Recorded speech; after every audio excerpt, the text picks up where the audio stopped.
लगा सको तो बाग लगाओ, लगा सको तो बाग लगाओ, आग लगाना मत सीखो।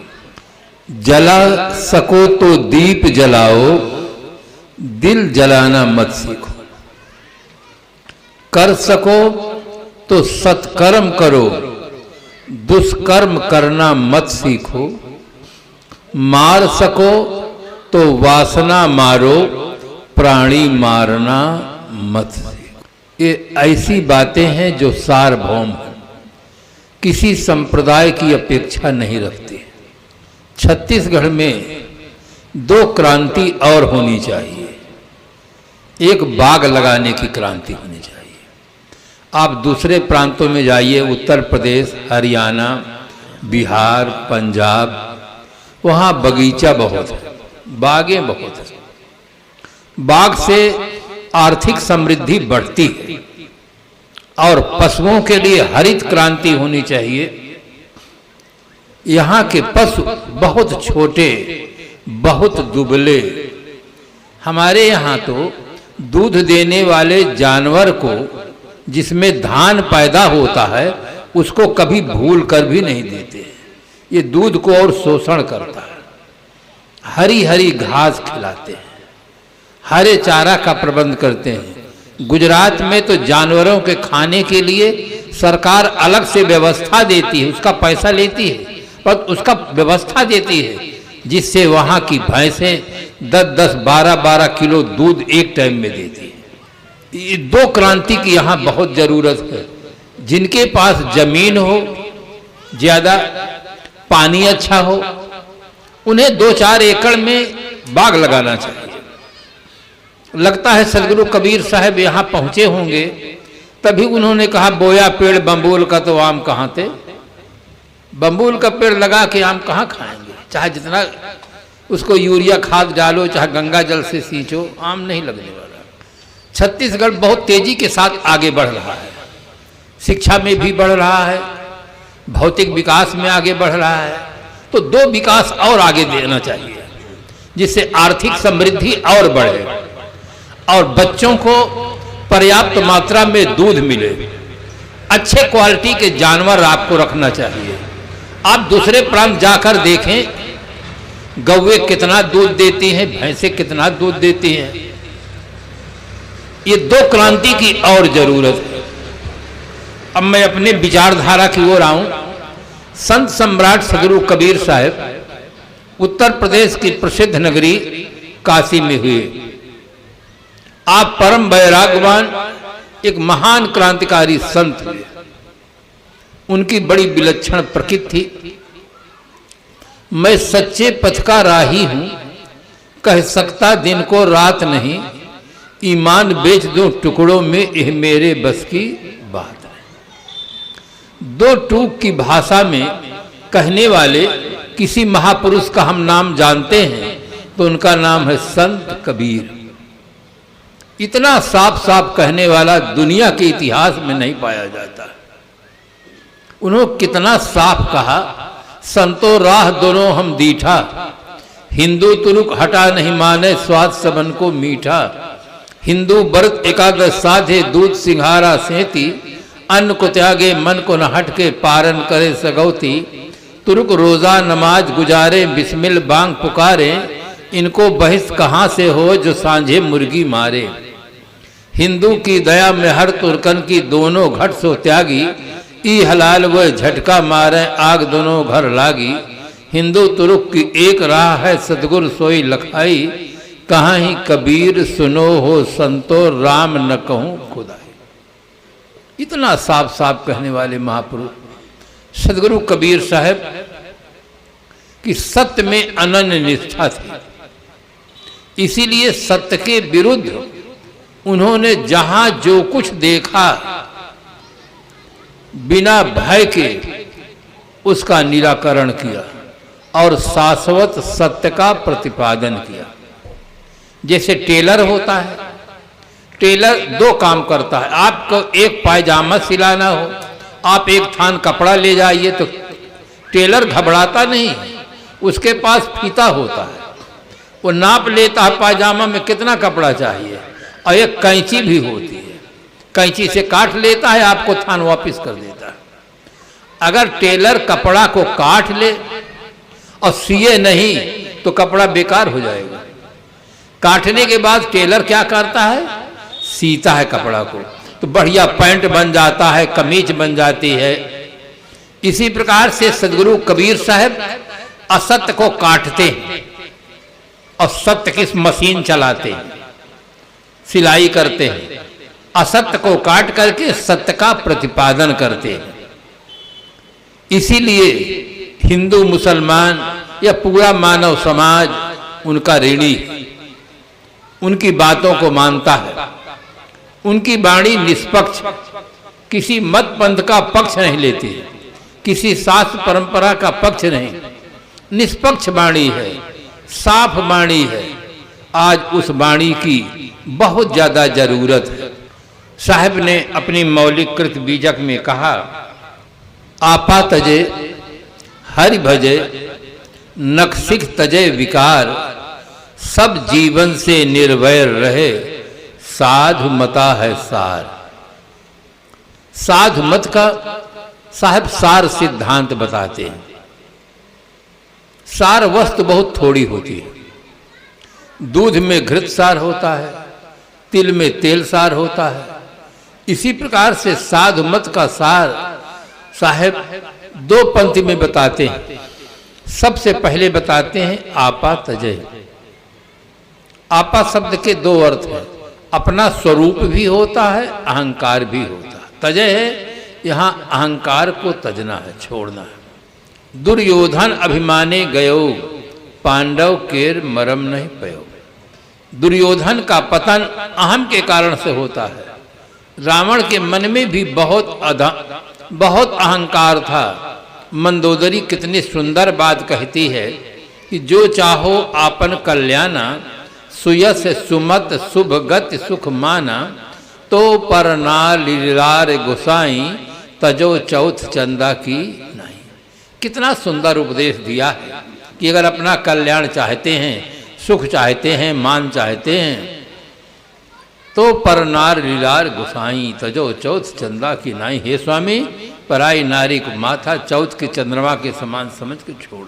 चाहे सुपर फास्ट गाड़ी हो, चाहे एक्सप्रेस हो, चाहे पैसेंजर हो, अगर लाल झंडी दिखा देवे तो फिर हर गाड़ी वाला अपना ब्रेक को ठीक करता है, गाड़ी को रोकता है। लाल झंडी खतरे का निशान है।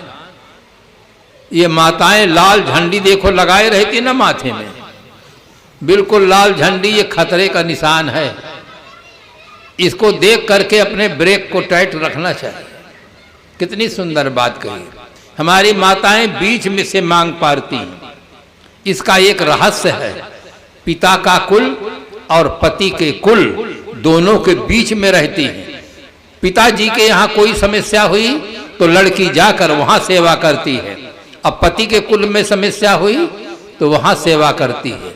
आज हमारी पढ़ी लिखी बहनें तिरछा मांग पाने लगी। वो कहती हम अपना नया कुल बनाएंगे, न पति से मतलब न पिता से मतलब। वो गलत हो रहा है।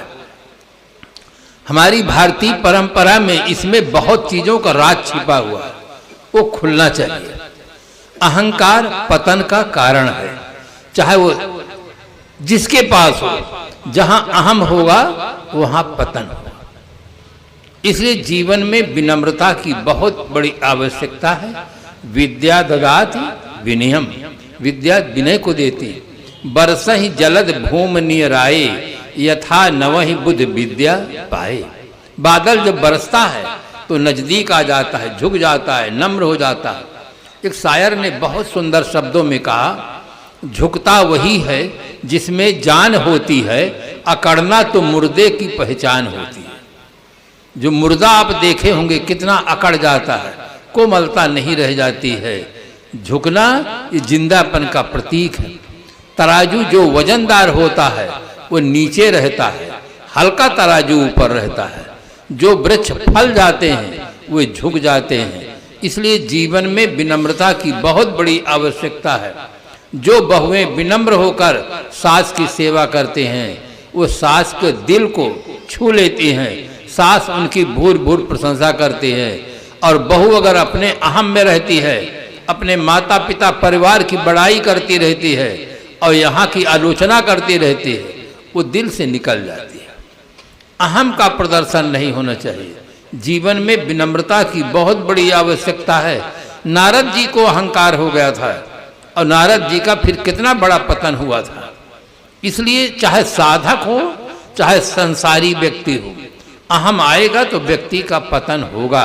इसलिए साहब कहते अहंकार को छोड़ करके हरि भजन शब्दा नाम अनेक अर्था प्रसंगत्वात्। एक शब्द के अनेक अर्थ होते हैं, प्रसंग होने पर अर्थ बदलता। हरि कहते हैं हरण करने वाले को। दुख का मूल कारण अज्ञान है। संसार में जितने नर नारी हैं कोई भी अपने जीवन में दुख नहीं चाहते, और जब तक मस्तिष्क में अविद्या शेष है तब तक आदमी दुख के बीच में रहेगा। मकान में अंधेरा रहता है तो हमें चीजें नहीं दिखाई पड़ती हैं, अपना पैर भी नहीं दिखाई पड़ता है, इसलिए अंधकार सहन नहीं होता है। हम तुरंत प्रकाश की व्यवस्था करते हैं। इसी प्रकार से हमारे जीवन में भी प्रकाश की आवश्यकता है। मस्तिष्क में ज्ञान का दीप जलना चाहिए, जिससे हमें पता चले हमें क्या करना चाहिए क्या नहीं करना चाहिए। दुख का मूल कारण अज्ञान है, किंतु आज सांप्रदायिक जगत में अलग अलग उत्तर बताया जा रहा था। एक कॉलेज में निरीक्षक महोदय आने वाले थे, बड़े सन की प्रकृति के थे। शिक्षक बंधुगण उनके स्वभाव से परिचित थे। गणित का शिक्षक सोच रहा था कि हमारे क्लास में हमारे घंटे में ना आए तो अच्छा है, क्योंकि गणित में अगर उत्तर सही मिल जाता है तो नंबर पूरे मिलते हैं और गलत हो गया तो पूरा नंबर कट जाता है। गणित का अध्यापक घबराता था कि हमारे घंटे में ना आए निरीक्षक तो अच्छा है। संजोग ऐसा था, जिस समय निरीक्षक महोदय पहुंचे उनका स्वागत हुआ। निरीक्षक महोदय ने पूछा कौन सा घंटा चल रहा है, कहने के लिए विवश थे कि गणित का घंटा चल रहा है, गणित का ही घंटा चल रहा था। निरीक्षक महोदय ने कहा बच्चों एक प्रश्न लिखो, एक गाड़ी दिल्ली से कलकत्ता की ओर चलती है, 60 किलोमीटर प्रति घंटे की रफ्तार से चलती है, तो बताओ मेरी आयु कितने साल की है। उनके प्रकृति से परिचित थे। वातावरण एकदम गंभीर हो गया कि आज तो विद्यालय का रिजल्ट अब खराब हो जाएगा, हम ही नहीं बताएंगे बच्चे क्या बताएंगे। थोड़ी देर तक वातावरण गंभीर रहा। एक बच्चा उठकर खड़ा हुआ, गुरुजी मैं बताऊं। गुरुजी ने कहा बैठ जाओ, हम ही नहीं बताएंगे तुम क्या बताओगे। कोई बच्चा नहीं खड़ा होता है। कुछ देर के बाद वो बच्चा फिर खड़ा हुआ, कहा गुरुजी मैं बताऊं। गुरुजी ने कहा कि और कोई बोलता नहीं है, बोलता तो है, कह खड़े हो। उसने कहा निरीक्षक महोदय की आयु 40 साल की है। निरीक्षक भी एकदम आश्चर्य में डूब गया कि इसका ये उत्तर कैसे निकाल लिया, मेरी आयु तो 40 साल की है। उसने कहा तुम्हारा उत्तर तो सही है, तुम विधि बताओ, किस विधि से किस नियम से तुमने उत्तर निकाला है वो बताओ, उत्तर तुम्हारा सही है। उसने कहा मेरा एक भाई है, वो आधा पागल है, उसकी आयु 20 साल की है। चूंकि आप पूरे पागल है इसलिए 20 गुणे 2 बराबर 40 साल। आधा पागल है उसकी 20 साल अवस्था है, अब आप पूरे पागल है 40 साल। अरे एक गाड़ी दिल्ली से कलकत्ता के लिए चलती है, 60 किलोमीटर रफ्तार से चलती है, उसको पहुंचने में 10 घंटा लगता है, तो उसकी दूरी बताओ। तो हर छात्र तुरंत उत्तर लगा लेता 60 गुणे 10 बराबर 600 किलोमीटर, या 600 किलोमीटर दूरी है, 60 किलोमीटर की रफ्तार से चलती है, कितना समय लगेगा तो भी लगा लेता। प्रश्न कुछ और है, उत्तर निकालने का तरीका और है। यही उत्तर सांप्रदायिक जगत में हो रहा है। सांप्रदायिक जगत में कहा जा रहा है नहीं कलि कर्म न धर्म विवेकु, राम नाम अवलंबन एकु, कलयुग केवल नाम आधारा, सुमिर सुमिर नर उतरहि पारा। कलयुग में कर्म नहीं, धर्म नहीं, भक्ति नहीं, विवेक नहीं, केवल सीताराम सीताराम कहिए, जाहि विधि राखे राम ताहि विधि रहिए। ये सत्यनारायण भगवान वाले क्या कहते हैं? कहते हैं इह लोके सुखम भुक्त्वा चांते सत्य परम योग। इह लोक में सुख भोग कर परलोक में मोक्ष गति को प्राप्त हो जाओगे। बोलो वृंदावन बिहारी लाल की। सब लोग अलग अलग उत्तर दे रहे हैं, सही उत्तर नहीं दे रहे हैं कि दुख का कारण क्या है। दुख का कारण है अज्ञान। जब तक मानव मस्तिष्क में अविद्या शेष है, तब तक आदमी अगर चंद्रलोक में जाकर रहेगा, मंगल ग्रह में जाकर रहेगा, मंत्री बन जाएगा, विधायक बन जाएगा, राष्ट्रपति बन जाएगा, तो वहां भी बोतल पिएगा, वहां भी सिगरेट करेगा पिएगा, और वहां भी भ्रष्टाचार करके सेंट्रल जेल में जरूर जाएगा। जब तक आदमी के दिमाग में अंधेरा है, अविद्या है, अज्ञान है, तब तक आदमी दुख के बीच में ही रहेगा। रूसो की एक बात मुझे बहुत अच्छी लगती है। रूसो ने लिखा, man is born free but everywhere in chains. आदमी स्वतंत्र होकर जन्मा है, किंतु अनेक बंधनों में जकड़ गया है। इसका कारण क्या है? आप लोग कथाकारों के द्वारा श्रीमद् भागवत महापुराण में बहुत सुंदर कथा आती है, राजा पुरूरवा की कथा।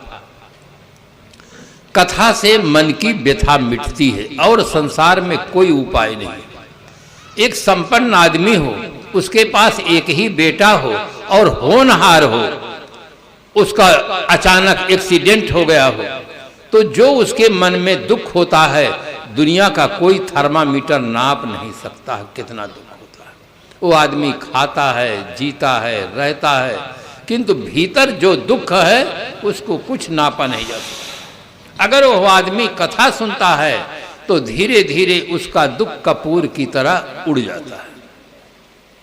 कथा आती है, राजा पुरूरवा चक्रवर्ती सम्राट है, उसका विशाल पतन हो गया।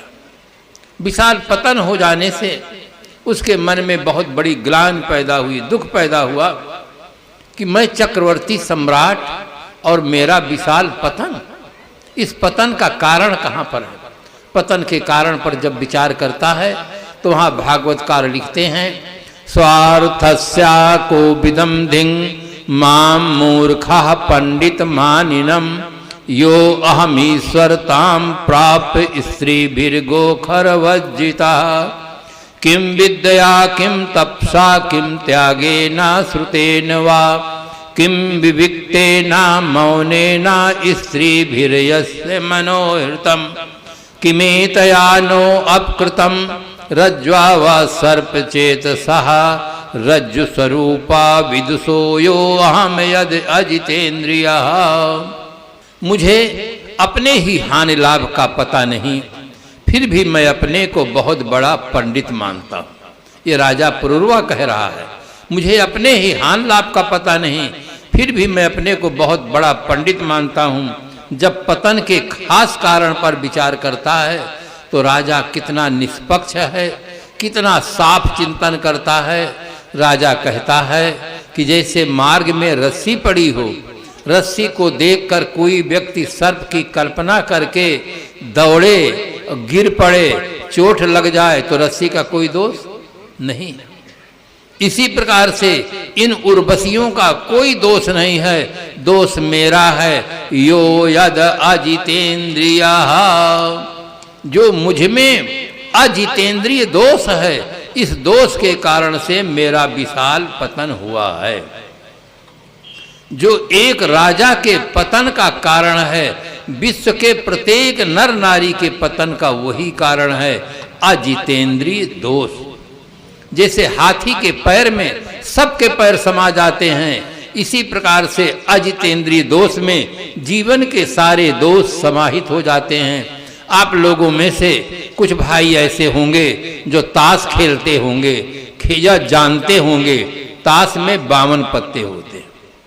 नहला दहला के बाद 3 फोटो आदमी के रहते हैं, गुलाम, बेगम, बादशाह। खेले बहुत होंगे, कभी सोचे नहीं होंगे। नहला दहला के बाद 11-12 बना देते। गुलाम बेगम बादशाह क्यों बनाए? खेल खेल में सुंदर और एक सुंदर लोगों के विचार मिले, लोग चेतें, इसलिए ऐसा बता दिए गुलाम बेगम बादशाह। खेलने वाले जानते हैं जो बेगम से हार जाता है वो गुलाम होता है, और जो बेगम से जीत जाता है वो बादशाह होता है। बादशाह का जीवन स्वतंत्र होता है और गुलाम का जीवन परतंत्र होता है। अब आप जैसा जीना चाहें, जैसा बनना चाहें, ये आपकी मर्जी, हम इसमें कुछ हस्तक्षेप नहीं करते हैं। किंतु परतंत्र जीवन अगर प्रिय न हो तो बंधुओं बादशाह बनो। इंद्रियां स्त्रीलिंग में हैं, इंद्रियों पर जो विजय प्राप्त कर लेता है वो बादशाह होता है, और जो इंद्रियों से निगृहित होता है वो गुलाम होता है।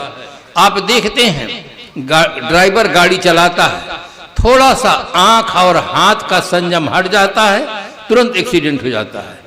यंत्र और यात्री दोनों खतरे में पड़ जाते हैं। वाणी में थोड़ा सा भी संयम हट जाता है, तुरंत घर में महाभारत चालू हो जाता है। असंयम दुख का हमारे कारण होता है। आदमी ने अपने लिए जितनी गाड़ी बनाया सब गाड़ी में ब्रेक का प्रयोग किया। इस साइकिल, स्कूटर, मोटर, रेल, वायुयान, कार, सब गाड़ी में ब्रेक का प्रयोग किया है खतरे से बचने के लिए। और जीवन रूपी गाड़ी में कोई ब्रेक नहीं है, बिना ब्रेक के गाड़ी हाँक दिया, इसीलिए एक्सीडेंट हो गया है। जनसंख्या वृद्धि की समस्या है, दुर्व्यसन की समस्या है, अपहरण की समस्या है, बलात्कार की समस्या है।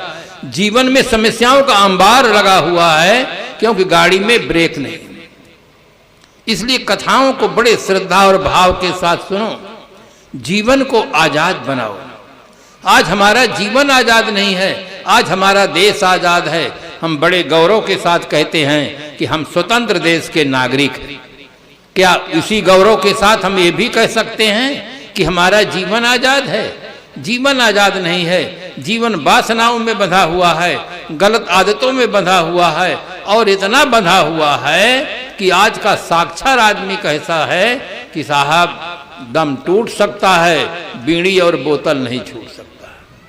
कितना आदमी लाचारी का जीवन जी रहा है। बंधुओं, आपके पास बहुत बड़ी शक्ति है, आपन तेज संभालो, आपे तीनों लोग हाँकते कापे। अपनी सत्ता का बोध होना चाहिए। संत सम्राट श्री गुरु कबीर साहब ने साहस का प्राण फूंकते हुए और उस दिशा की ओर बल देते हुए उन्होंने कहा, भूल मिटे गुर मिले पारखी, पारख देहि लखाई, कहाँ ही कबीर भूल की औषध, पारख सबकी भाई। आज भूल मिट सकती है। साहब बताते हैं गुरु मिले पारखी, पारखी गुरु मिले तो भूल मिट सकती है। गुरु संसार में बहुत है, किंतु पारखी गुरु न होने से भूल मिटती नहीं। आप कहेंगे भूल क्या चीज है? भूल है एड़ी से चोटी तक जो दिखता है उसी को मैं मान लेना, ये बहुत बड़ी भूल है। एड़ी से चोटी तक जो दिखता है वो शरीर है, आप नहीं है। शरीर दृश्य है, शरीर जड़ है, आप नहीं हैं। आप उस शरीर में रहने वाले हैं। एक ड्राइवर था, अपनी गाड़ी खड़ी करके होटल की ओर बढ़ा। रास्ते में एक व्यक्ति मिला, उसने पूछा कि आप कौन हैं? उसने कहा मैं मोटर हूँ, मोटर। उसके उत्तर को सुनकर तो वो हंसा ही, आसपास के लोग सब खिलखिला के हंस पड़े कि ये कुछ पिए हुए हैं, होश में नहीं है। वो सचमुच शराब पिया हुआ था, इतना छक कर पी लिया था कि उसको ये भी पता नहीं रह गया कि मैं ड्राइवर हूँ कि मोटर हूँ, अपने को मोटर कह रहा था। इसी प्रकार से जो आदमी पांचों विषयों का नशा पी लेता है वो मानता है कि मैं शरीर हूँ। शरीर मैं नहीं हूँ, शरीर मेरा है, हाथ मेरा है, मेरे सिर में दर्द है। आज तक किसी व्यक्ति ने ये नहीं कहा कि मैं सिर में दर्द हूँ, मैं कमर में दर्द हूँ। कोई कहता है? नहीं कि मेरे सिर में दर्द है, मेरे कमर में दर्द है, मेरे पैर में दर्द है, मैं पैर में दर्द हूँ, कोई नहीं कहता। छोटा सा आप नियम याद रखें, जो मेरा होता है वो मैं नहीं होता है। जो भी मेरा होगा वो मैं नहीं होगा। जैसे ये घड़ी मेरी है तो मैं घड़ी नहीं हूँ, ये मकान मेरा है तो मैं मकान नहीं हूँ, हाथ मेरा है तो मैं हाथ नहीं हूँ, पैर मेरा है तो पैर में नहीं हूँ, सिर मेरा है तो मैं सिर नहीं हूं। जिसमें मेरा लग जाए वो मैं नहीं हूं, तो मैं कौन हूं? मैं हूं सबका जानने वाला, सबका देखने वाला, दृष्टा चैतन्य। मकान में रहने वाला मकान नहीं होता है, मकान अलग चीज है और मकान में रहने वाला व्यक्ति अलग चीज है। मकान में है किंतु मकान नहीं है। इसी प्रकार से हम शरीर में हैं किंतु शरीर नहीं है, हम शरीर में रहने वाले हैं। एक दिन ऐसा आता है सब आदमी की आंख खुल जाती है, सब आदमी देखते हैं और कहते हैं कि राम बोलो भाई राम, राम नाम सत्य है। लोक में तो ऐसा माना जाता है जो दिखे सो सच और ना दिखे सो झूठ, किंतु वास्तविकता है जो दिखे सो झूठ और ना दिखे सो सच। अंदर वाला दिखता नहीं है राम, वही सच है। उस दिन सबको खुद दिखता है कि राम चला गया है। लोग कहते हैं जिससे नाता था वो तो चला गया, अब ये मिट्टी रह गई है, दाह संस्कार करो। कितनी बढ़िया बात कहते हैं। जिससे नाता किससे था? शरीर से नहीं, शरीर में रहने वाले से नाता था। जिसके रहने से माँ माँ कहलाती है, पिता पिता कहलाता है, पति पति कहलाता है, पत्नी पत्नी कहलाती है, गुरु गुरु कहलाता है। अगर वो न रह जाए तो माँ माँ नहीं रह जाती, पिता पिता नहीं रह जाता, पत्नी पत्नी नहीं रह जाती, पति पति नहीं रह जाता, गुरु गुरु नहीं रह जाता। उसको लोग शमशान में ले जाकर आग लगाकर फूंक देते हैं या जमीन के नीचे दफना देते हैं। जिस पत्नी से बहुत प्यार करते थे, जिसके लिए लाखों रुपए का गहना साड़ी लाते थे, अगर अंदर वाला निकल गया तो अब लाचार हैं, शमशान तक पहुंचा करके आग लगाकर फूंक देने के लिए। उस तत्व को जानना चाहिए, वो क्या चीज है जिसके निकल जाने पर शरीर बेकार हो जाता है। साहिब ने कितना सुंदर कहा, आत्म ज्ञान बिना नर भटके, कोई मथुरा कोई काशी, पानी में मीन पियासी, मैं सुन सुन आवे हंसी। आत्मज्ञान के अभाव में आज आदमी भटक रहा है। भटकाव पूरे विश्व में दो चीज के लिए भटकाव है। आप कहेंगे विश्व में अरबों आदमी हैं, केवल दो ही के लिए भटकते हैं, दो के लिए भटकते हैं। वो क्या क्या चीजें हैं? एक है सुख और दूसरा है परमात्मा। संसारी आदमी सुख के लिए भटकता है। सुख के लिए उसने बीड़ी पीता है, बोतल पीता है, सिगरेट पीता है, गुटखा पान पराग खाता है, सुख के लिए शादी करता है, सुख के लिए भटकता है, पूरा जीवन भटकता है। 60 70 80 90 साल, अगर 15 साल की अवस्था में तम्बाकू रगड़ता है तो 90 साल में भी वही तम्बाकू रगड़त रह जाते, उसको आगे बढ़ता ही नहीं है कि इसमें नहीं है सुख, इसमें शांति नहीं है, तृप्ति नहीं है, छोड़ो कुछ दूसरा ग्रहण करो। नहीं, क्यों? उसको सत्संग नहीं मिलता, उसको पारखी सदगुरु संत नहीं मिलते, उसको बोध नहीं मिलता है। बोध के अभाव में उस आदमी का पूरा जीवन बर्बाद हो जाता है। सुख के लिए आदमी भटकता है, सुख मिलता नहीं। मैं कल बताया था कि ठंडी के दिन में अगर 2 रजाई ओढ़ने को मिल जाए तो बहुत सुख मिलता है। उसी रजाई को जून के महीना में गर्मी में दे दिया जाए 2 रजाई ओढ़ने के लिए, तो रजाई में कोई सुख, अगर रजाई में सुख है तो गर्मी में ओढ़ के देख लो रजाई में कितना सुख है, कुछ सुख नहीं है। इसलिए सुख कोई चीज नहीं है और सुख कोई पदार्थ नहीं है। जिस मिष्टान के खाने में आपको सुख लगता है, अगर डायबिटीज हो जाए, शुगर की बीमारी हो जाए, आदमी उसको छूता ही नहीं है। इसलिए सुख कोई चीज नहीं है और सुख किसी चीज में नहीं है। सुख को कहाँ है ढूंढता, बाहर नहीं है सुख कहीं, तू आप सुख का सिंधु है, इसकी खबर तुझको नहीं। सुख का केंद्र बंधुओं शरीर नहीं है, सुख का केंद्र बिंदु आत्मा है। हमारी दिशा गलत है, इसीलिए दशा गलत है। जब तक दिशा सही नहीं होगी, दशा सही नहीं हो सकती है, चाहे आप करोड़ों उपाय करो। एक छोटी सी बात याद रखे, मजा चाहोगे तो सजा भोगना होगा, मजा चाहोगे तो सजा भोगना होगा, और सजा से बचना है तो मजा को त्यागना होगा। केवल आप मजा को छोड़ दें, दुनिया में कोई आपको सजा नहीं दे सकता है। अगर मजा चाहोगे तो सजा भोगना होगा। जीवन के सारे रहस्य को समझाने वाले विवेकी पारखी सदगुरु संत होते हैं। इसलिए बंधुओं, महाराज गोस्वामी जी ने लिखा, नहीं दरिद्र सम दुख जग माही, संत मिलन सम सुख कछ नहीं। संत के मिल जाने के समान दुनिया में कोई सुख नहीं है। सारा भेद बताने वाले संत होते हैं। इसलिए जीवन के रहस्य को समझो, केवल उसके पीछे पागल न बने कि हमें सुख इससे मिल जाएगा, हमें सुख उससे मिल जाएगा। सुख इससे उससे नहीं मिलता। सुख का केंद्र बिंदु भीतर वाला है, आत्मा है। जब तक शरीर में आत्मा है, जीव है, तब तक शरीर सुंदर सा लगता है। अगर शरीर से वो निकल गया, शरीर कुरूप हो जाता है। इस शरीर को लोग जला देते हैं, जमीन में दफना देते हैं। इसलिए जीवन की सही दिशा को पहले समझो, फिर जीवन जीने का प्रयास करो। अब यह घड़ी हमारी तो घड़ी है, चल रही है, 5:30 से ऊपर निकल रही है। इसलिए अपनी वाणी को विराम देते हैं। आप सब सही ढंग से सही समय से आएं और अच्छी तरह से सुने। सुनना भी एक कला है, सबको नहीं आता है। आते तो हैं घर से, पर सोचते रहते महाराज जी को बोलने की बीमारी है क्या, अगर बंद कर दे तो हम अपने घर जावें। कोई कहता क्या कहें, हमारे मित्र कहे हैं, नहीं जाएंगे तो बाद में टोका टाकी करेंगे, इसलिए चले गए। अब उठे तो अच्छा नहीं लगता है।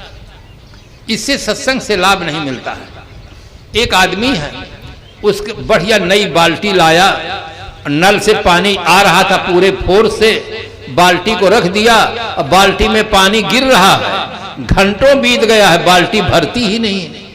आपको आश्चर्य होगा कि क्यों नहीं भरती है, जब बाल्टी में पानी गिर रहा है। अब बाल्टी नई है, फूटी भी नहीं है, अब पूरे फोर्स से पानी आ रहा है, घंटों बीत गया है, तो बाल्टी भरती क्यों नहीं है? ये तो आश्चर्य है। आश्चर्य नहीं है, उसमें एक भूल हो गई है, बाल्टी को उसने उल्टा रख दिया है। अब चाहे 24 घंटा पानी चले, बाल्टी भरने वाली। यही बात अगर सत्संग में आकर के आप अपने मन को उल्टा कर देंगे, महात्माओं का काम है कहना, हमारा काम है सुनना। अगर हम ठीक से सुने तो हमारा भी घर द्वार छोड़ जाएगा। अगर ऐसा भाव रख के सत्संग में आते हैं तो जिंदगी भर सुनेंगे, तमाकू भी नहीं छूटेगी, कुछ दोष छूटेंगे नहीं। अगर ठीक से सुने, जो कहा जाता है ये हमारे सुधार के लिए कहा जाता है, हमारे लिए कहा जाता है, ऐसा भाव से सुनेंगे तो एक दिन भी सुनेंगे तो जीवन की दिशा और दशा दोनों बदल जाएगी। गोस्वामी जी के एक दिन केवल सुने, दिशा और दशा दोनों बदल गई। रत्नाकर एक दिन सुने, उनकी दिशा और दशा दोनों बदल गई। बुद्ध जी के उसमें गए अंगुलमाल एक दिन सुने और उनकी दिशा और दशा दोनों बदल गई। हमें तो 3-3 दिन सुनने का शुभ अवसर मिल रहा है। इसलिए ठीक से सुने, जिससे हमें एक नया जीवन जीने का सौभाग्य प्राप्त हो। हमारा गांव एक आदर्श रूप में रहे, सब लोग शाकाहारी रहें, सब लोग व्यसन मुक्त रहें, सब माता पिता सास ससुर बड़ों की सेवा करना सोचें और बालक बालिकाओं को अच्छी तरह से शिक्षा के क्षेत्र में लगाएं और सत्संग में लगाएं। केवल बौद्धिक विकास नहीं चाहिए, नैतिक विकास भी चाहिए, जिससे हमारे जीवन का सर्वांगीण विकास हो। इन्हीं शुभकामनाओं